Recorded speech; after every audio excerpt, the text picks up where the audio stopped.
नमस्कार, स्वागत है आप सभी का मंडी.com में। गोदाम में अनाज रखने के लिए किसानों को जिस प्रक्रिया से गुजरना होता है उसमें एक बेहद महत्वपूर्ण प्रक्रिया है असेंग। अनाज तिलहन की असेंग कैसे होती है ये समझने के लिए कोटा के एक गोदाम में पहुंचे हमारे संवाददाता भुवन भास्कर। किसी भी वेयर हाउस में जब आप अपनी कमोडिटी लेके आते हैं तो सबसे पहले आपको उसके असेइंग से आपकी कमोडिटी को गुजरना होता है। वेयर हाउस के गेट पर यह असेइंग लैब होता है। हम आपको आज दिखाएंगे यहाँ कोटा में हम खड़े हैं स्टार एग्री के एक वेयर हाउस के लैब में, जहां की पूरा जो असेइंग प्रोसेस है वो किस तरह से होता है, असेइंग का मतलब क्या होता है, ये हम आपको आज बताएंगे। सबसे पहले आपकी शुरुआत हम करते हैं यहाँ असेइंग में, जहां से ग्रेन्स की जो यानी अनाज जो भी होते हैं, चाहे वो गेहूं हो, सोयाबीन हो, चना हो और इस तरह के जो भी ग्रेन्स होते हैं उनकी असेइंग जहां से शुरू होती है।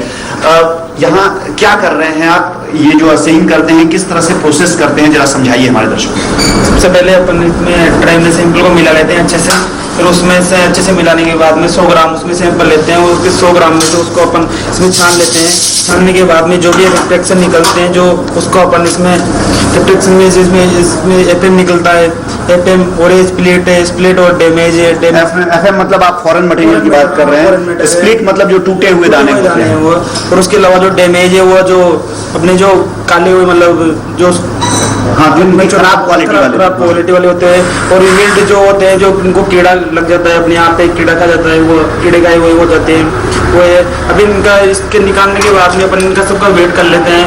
वेट करने के बाद में जो भी रिफ्लेक्शन होते हैं उनको सब और वेट में नोट कर लेते हैं।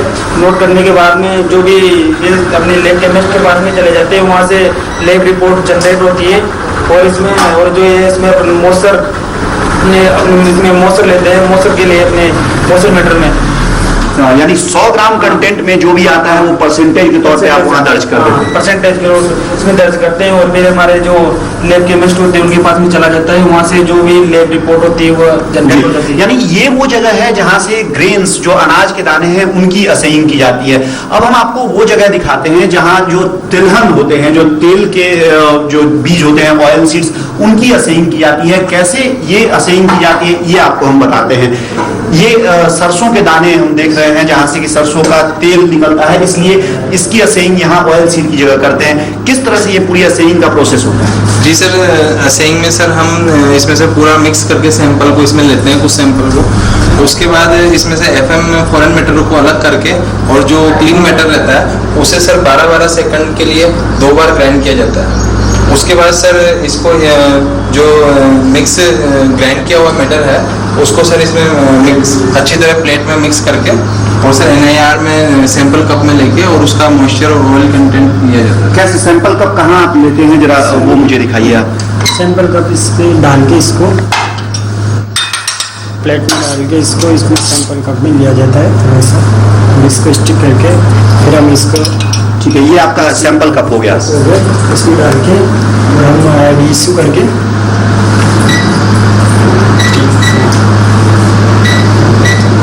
के साथ इसको ले सकते हो। ये मशीन में आप NIR मशीन है, यानी जो इंफ्रारेड के जरिए यहाँ पे इस मशीन में ये देखा जाता है कि ऑयल कंटेंट और मॉइस्चर कितना तेल निकलेगा, मॉइस्चर कितना है, ये मशीन बताती है। कुल कितना समय लगता है इसमें?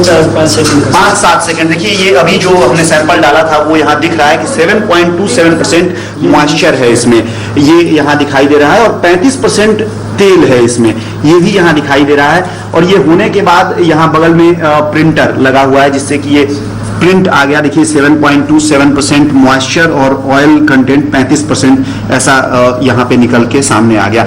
जी, यानी 2 तरह के फायदे आपको हो सकते हैं अगर आप असेइंग अपने स्तर पर करना चाहें और करें। एक फायदा तो ये होगा कि जब आप वेयर हाउस में लेके आएंगे तो रिजेक्शन की जो संभावना होती है वो खत्म हो जाएगी या बहुत कम हो जाएगी। दूसरा फायदा, अगर आप सीधे मंडी में भी लेके जाना चाहते हैं या आप किसी ऐसे प्लेटफॉर्म पर बेचना चाहते हैं जो रेगुलेटेड है, तो वहां पे आपको इसका फायदा मिल सकता है और आपकी फसल को ज्यादा वैल्यूएशन मिल सकता है। मंडी.com के लिए कोटा से अनिल वत्स के साथ भुवन भास्कर।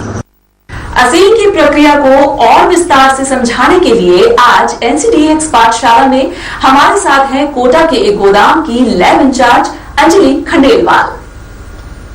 अगर हम ऑयल सीड्स की बात करते हैं तो ऑयल सीड का पूरा प्रोसेस आपका हार्डली 12 to 15 सेकंड्स में कंप्लीट हो जाता है। वहीं हम ग्रेन्स की बात करते हैं अगर, तो ग्रेन्स को टेस्ट होने में थोड़ा टाइम लगता है क्योंकि उसके पैरामीटर रिफ्रैक्शन सारे फिजिकल होते हैं, तो अप्रॉक्स वो आपका हाफ एन आवर तक कंज्यूम कर जाता है डिपेंडिंग ऑन कमोडिटीज कि किस तरीके की हम कमोडिटी ले रहे हैं। अगर आप गेहूं की बात करेंगे तो गेहूं को टेस्ट होने में आधा घंटा लग जाता है। वहीं आप अगर सोयाबीन की बात करते हैं तो 15 मिनट में आप पूरा सैंपल टेस्ट करके समाप्त कर सकते हैं। ये पूरा का पूरा फिजिकल प्रोसेस है, इसके लिए आपको किसी मशीन की रिक्वायरमेंट नहीं होती। तो ये प्रोसेस आप चाहें तो किसान भी अपना सकते हैं।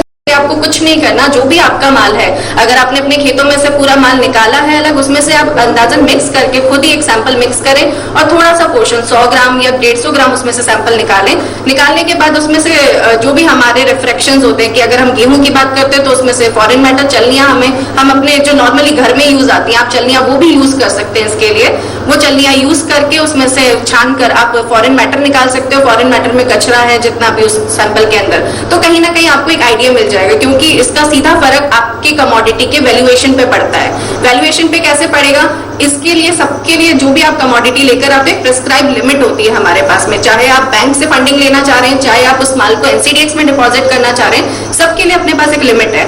अगर उस लिमिट से आपका सैंपल का रिफ्रैक्शन क्रॉस करा तो वो कहीं ना कहीं आपकी कमोडिटी की वैल्यूएशन को अफेक्ट करेगा। आपकी कमोडिटी की वैल्यू जो आपको मिलनी चाहिए थी वो पूरी नहीं मिल पाएगी, कट कर मिलेगी। इसे हम दूसरी तरीके से ऐसे भी समझ सकते हैं कि अगर मार्केट में आप कोई कपड़ा लेने जाते हैं, अगर उस कपड़े में कुछ फटा हुआ है तो आपको जो भी दुकानदार होता है वो कहीं ना कहीं डिस्काउंट देता है। उसी तरीके से कमोडिटी का भी बात है कि अगर कमोडिटी में कुछ वेरिएशन आएगा, कुछ रिफ्रैक्शंस ऊपर जा रहे हैं, तो उसका आपको डिस्काउंट कट के पैसा मिलेगा। तो वो आपको पूरा वैल्यूएशन नहीं मिलेगा। इसलिए भी एक किसान के लिए बहुत जरूरी है कि वो अपने तौर पर, निजी तौर पर उसको पूरी तरह से इवेलुएट कर सके, एक आइडिया ले सके अपने लिए। मंडी.com में इस हफ्ते बस इतना ही। अगले हफ्ते मैं फिर मिलूंगी ऐसी ही कमोडिटीज के पक्के भाव और ऐसी ही शानदार कहानियों के साथ। आप देखते रहिए डीडी किसान। आपकी राय हमारे लिए बहुत महत्वपूर्ण है। अगर आप अपनी कोई राय हमें देना चाहते हैं तो इस नंबर पर हमें कॉल कर सकते हैं। साथ ही आप अपनी राय हमें ईमेल पते के जरिए भी दे सकते हैं। हमारा जो ईमेल पता है वो आप नोट कर लीजिए, ncdaxmandi@gmail.com।